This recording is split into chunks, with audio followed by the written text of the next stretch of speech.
C'est quoi un autoportrait? Un autoportrait, d'après Wikipédia, c'est la représentation imagée d'une personne par elle-même, que ce soit en dessin, en peinture, gravure, sculpture, écriture et depuis la seconde moitié du 19e siècle, en photographie. Alors, tout naturellement, je me suis mise face à mon miroir et je me suis regardée. J'ai regardé les plis de ma peau, mes yeux, ma bouche. Je me demandais comment j'allais représenter ça. Et en fait, pourquoi je ferais mon autoportrait? Après tout, je ne suis personne. Je suis une élève en école d'art, une personne qui dessine comme des millions d'autres sur cette terre. Je suis sur les réseaux, mais je n'ai pas d'influence. Créer mon portrait, c'est montrer d'une certaine manière que nous avons existé. Alors, pourquoi je représenterais pas ma voisine, ma boulangère ou encore mon chien? Pourquoi je serais plus légitime d'avoir mon portrait? Qu'est-ce que je cherche à dire? À montrer. Notre professeur nous a donné comme consigne de prendre une influence de notre influence map pour réaliser le portrait.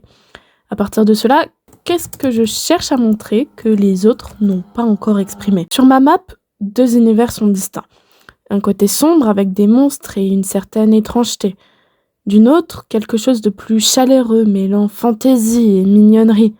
Alors, partons sur cela, les deux faces d'une même pièce. Une personne peut présenter un visage souriant et paisible, mais peut contenir en elle une détresse. C'est cela que je cherche à représenter. Cette détresse, ce sentiment qui hurle en nous et qui ne peut être exprimé par peur, par ressentiment envers l'autre. Or, cette détresse marque. Elle marque un mental, une manière d'être, une manière de vivre, un visage paisible. En me regardant dans le miroir, je me rends compte de quelque chose.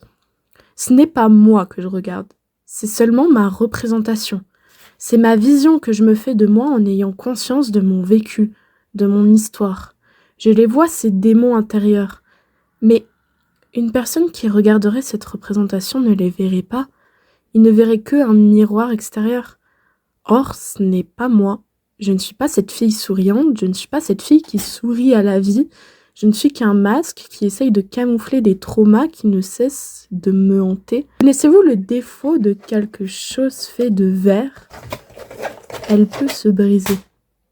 Je l'ai mon autoportrait. Je suis une représentation brisée de moi-même. Je n'arrive plus à afficher ce miroir extérieur. On voit à travers moi.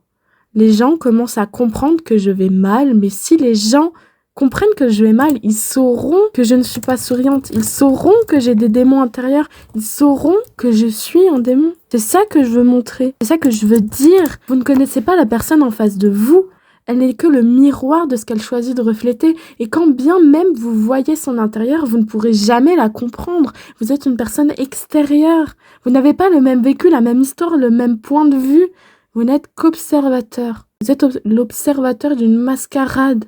Vous êtes l'observateur d'une destruction. J'ai peint mon portrait sur un plastique, puis j'ai dessiné des démons sur une feuille et j'ai brisé ce plastique qui représente le verre. Mon autoportrait est brisé car mon masque se fissure et mes faiblesses apparaissent. Pour autant, est-on à même de juger cela, d'aider, de comprendre quand nous-mêmes nous cherchons à nous comprendre, à réaliser notre autoportrait?